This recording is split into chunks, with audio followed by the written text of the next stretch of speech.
Well, trying to track him down can be a hard thing, and that's what happens when you're the WAC commissioner. Brian Thornton joining me here. I'm Bryan Fenley, and we're going to tell Brian's story, get the human side from somebody who obviously has done so much in college athletics, from a player as a college basketball guy to a coach to working with the NCAA to being a dad and what he's doing at the conference level. The WAC is a conference on the rise. All of that will be fair discussion. And Brian, I'm so excited to have you on, and thanks for being a part of this. I'm super excited. I appreciate you reaching out and connecting, and let's have some fun. Let's get after it. So you're in the Dallas area, and we're talking near Christmas, and you were just telling me that it's around 60 degrees or so. So there must not be any excuses for you not to get out to the golf course when you have time. Well, golf is something that I've always loved. Right now things are really busy with all the things going on in college sports, and I have a 7 and 9 year old that keep me running around as well. But if I find time to get on the course, then I love to get out there and hit the ball around. And in August, my wife and I took up tennis. And so that has become a new passion of mine, kind of random to pick up at this point in life. But I'm really enjoying that component, and my kids are enjoying that too. They're doing lessons and whatnot. So this is some lifetime sports, golf and tennis, that we can continue to compete in and enjoy for the future years. That competitive spirit that shows itself on the golf course, on the tennis court, how does it rear itself inside the WAC and you being a conference commissioner and taking this league to the next level? For the last several years, we've enjoyed a little bit of a resurgence here in the WAC. We've continued to try to build it, to grow it. Our task was and continues to be to build this into one of the premier conferences in the country. And when you look at what it means to be a premier conference, it's success in the postseason. Our goal has always been to get teams into the postseason, multiple teams into the postseason, and for them to advance. And we've been fortunate that we are knocking at the door in some of those aspects. We had two teams in the women's volleyball championship this year, which was awesome for the first time since 2010. We had two men's soccer teams make the NCAA tournament as well. And, we're just looking forward to continued growth. And, we have a fantastic group of institutions that's committed to building something special here. You are building something special when it comes to the conference. And as a family, a nucleus, you are building something special. I saw on your way to, was it the WAC volleyball championship, you brought your daughter with you. And these shared experiences as you go on this journey, how would you put into words what you want your kids to see out of you and what you're doing right now? I want my kids to know that, I work extremely hard, for them, for our family and also for our league, but also that I'm there for them, that I'm probably a little bit hard at times, a little bit tough, but I do it out of love, and that I'm always going to be supportive of them. And I'm going to be their right hand, and I'll always be their backbone and be there to help guide and support them, but also to allow them to grow and to learn responsibility and hard work and things like that as well. But it was a tremendous opportunity. You mentioned it, to have my daughter Michaela, she's 9 years old, travel with me to Utah for our volleyball championship. She's kind of a budding volleyball player who's really enjoying that, and I just thought it would be a great opportunity for us to spend some time together one on one. Staying in the hotel, going out to eat, her being around kind of college volleyball players and kind of seeing what that looks like, seeing how hard they work, and they were fantastic. The players were great.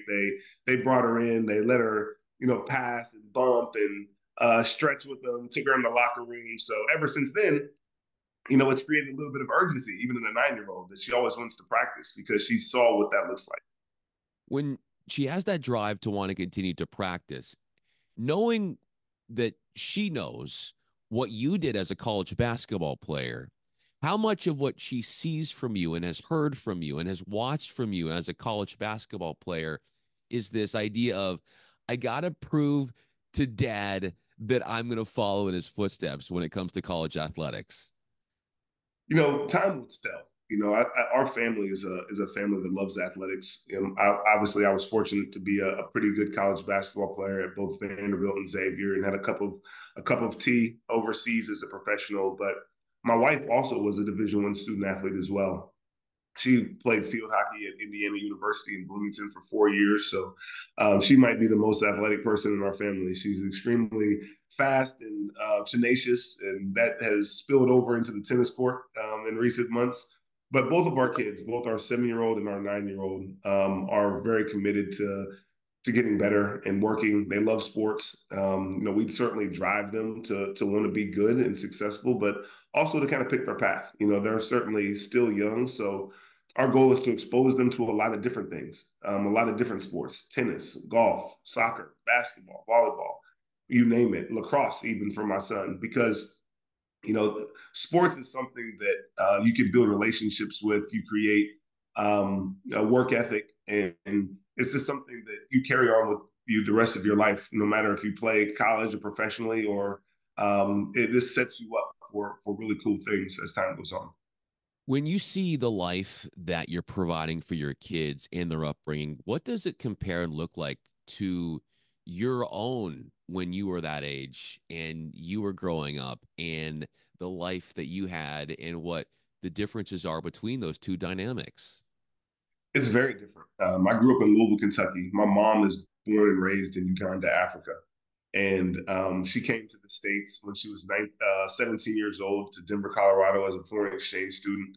Ended up going to college here in the States, met my dad, and they ended up having me in Louisville, Kentucky. And I lived with my mom primarily. My parents were divorced at an early age, and my mom is probably the hardest working woman in person that I've ever been around. She has owned a bakery for the last 40 plus years in Louisville. And as I grew up, she would wake up at 2 o'clock, 3 o'clock in the morning every single day, and go bake cookies. And from an early age, it's hard when I talk to my kids about it, but I would be at home with myself as a kindergartner, as a first grader, like, because she was at work, and she would call me in the morning, so I had to get up, get ready for school by myself, oftentimes early as an elementary kid, even.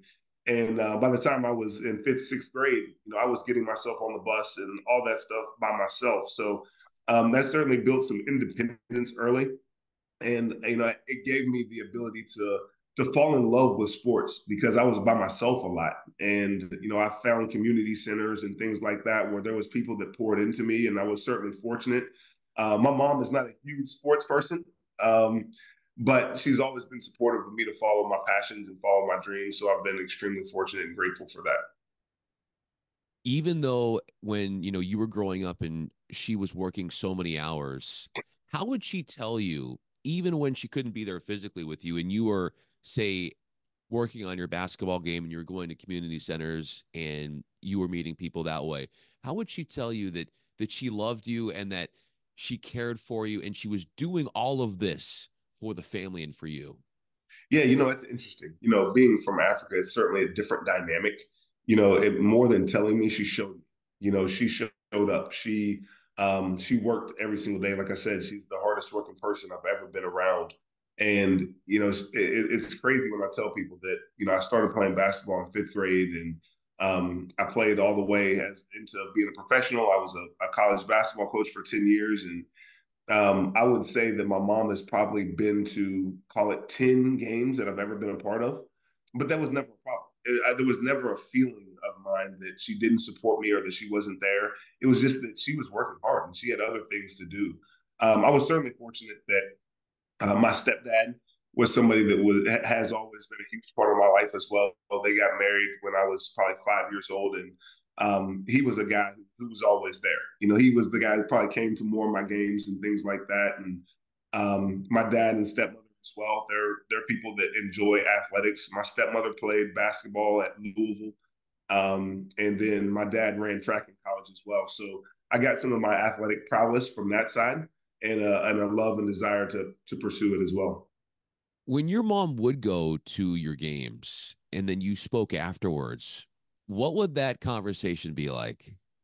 It was unique, again, because it wasn't something that she always did. It was a little bit weird at times when she did show up, and that's been something that I've really focused on with our kids is that they know because of my work schedule and travel and whatnot that I can't be at every single thing, and I won't be. I make an effort to be there, but I don't ever want it to be that when Dad shows up that like it's uncomfortable, that it's like a pep rally, that I have to do something different than what I'm accustomed to doing or what I have been doing because I need to show off for Dad or anything like that. I want it to be that Dad's here, that's great, and let's see what we can do. And right now, I'm coaching my 7-year-old son who's in first grade. And I'm coaching his basketball team, and it is a humbling experience, coaching at that age. It's a little bit unique. He's certainly has a passion and love for basketball, and I said he's in first grade, but he's playing in a third grade league. So he's playing 2 years up, which is, again, makes him probably one of the smallest, if not the smallest kid in the league. So that is a challenge, and he's getting used to getting a shot blocked and things like that. But I know it'll make him better in the long run.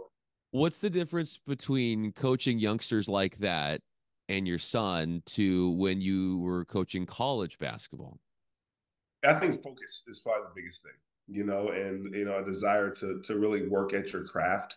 I think by the time you get to college, like you have a desire and a love for it.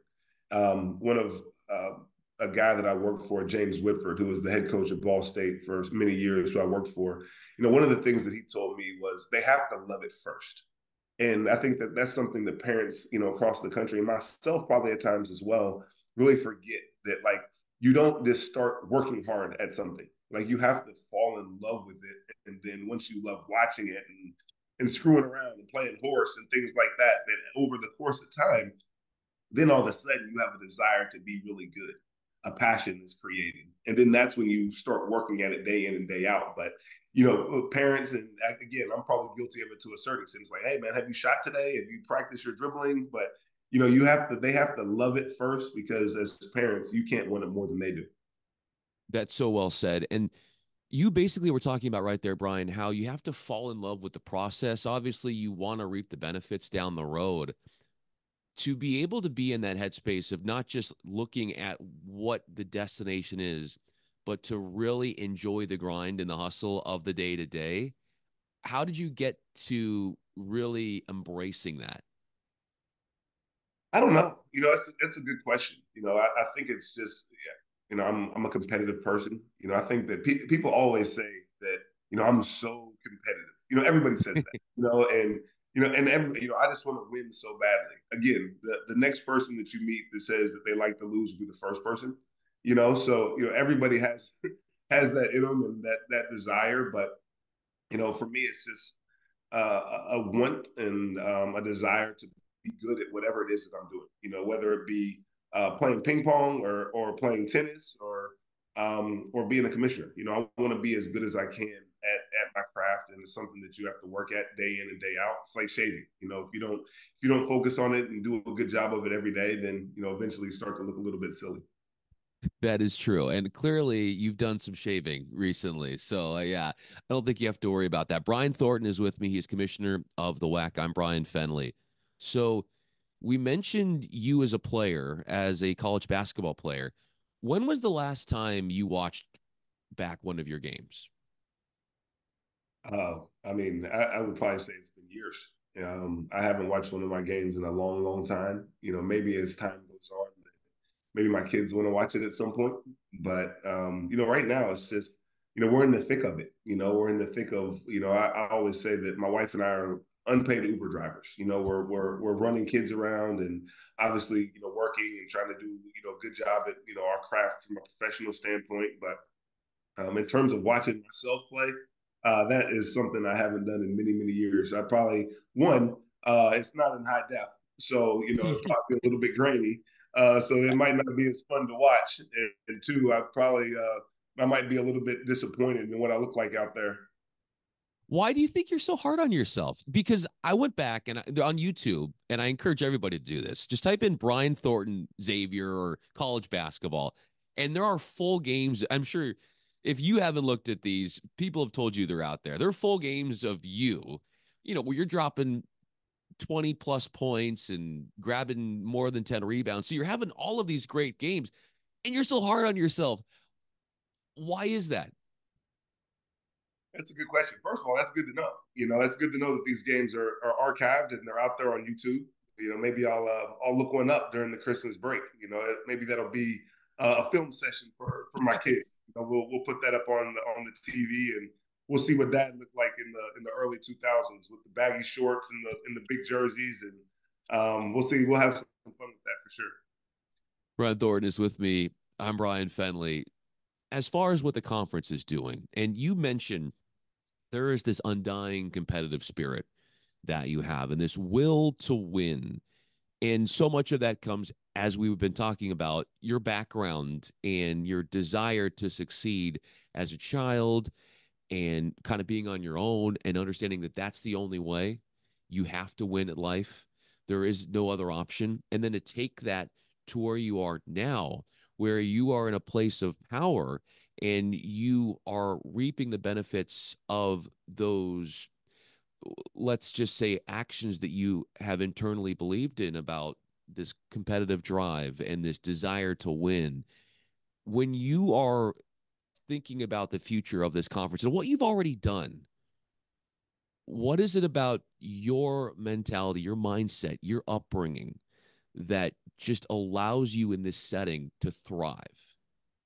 Well, first of all, one thing that I think is very important is, anytime you're in a conference office or really anything, like you're not doing any of these things by yourself.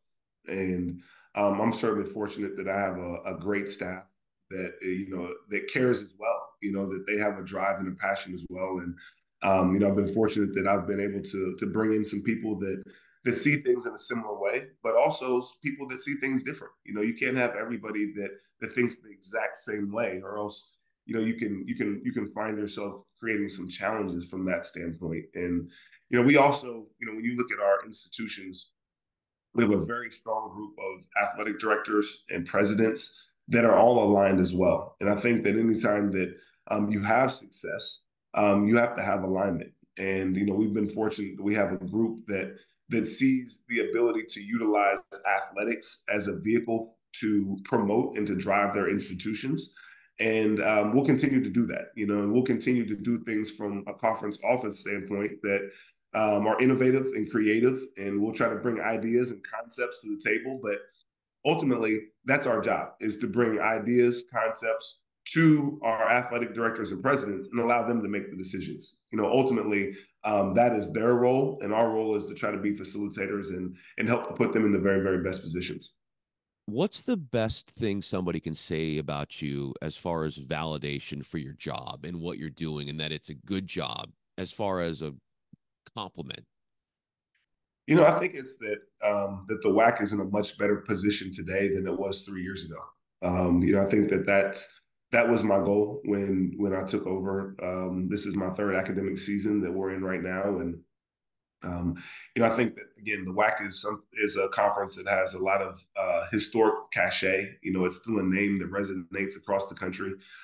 People might not always know the institutions that populate the WAC now because it's changed a lot over the course of time. But I hope that as time goes on, that people start to recognize the schools, because we have a fantastic group, and I hope that they recognize that they're who those schools are through their success on the fields and the courts.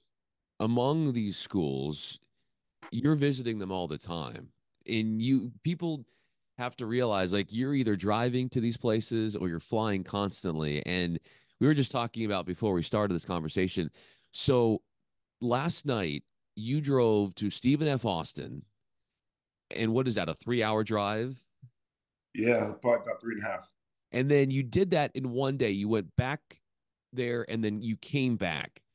I'm most interested in that, not only that you did that, which is part of your job and that you love it, but when you're in the car for all of that time, what are you thinking about? This week has been a very, very busy and very interesting. Starting on Sunday, Drew Spearall, who is our associate commissioner for basketball, oversees basketball, similar role to what I had when I was at the American conference, American Athletic Conference. We have done a tour of Texas. Starting on Sunday, we drove to Abilene Christian for the Abilene Christian versus UTEP basketball game. Spent time there, which they fortunately beat UTEP in that game, which was a very exciting game, which was about 2 hours and 45 minutes each way.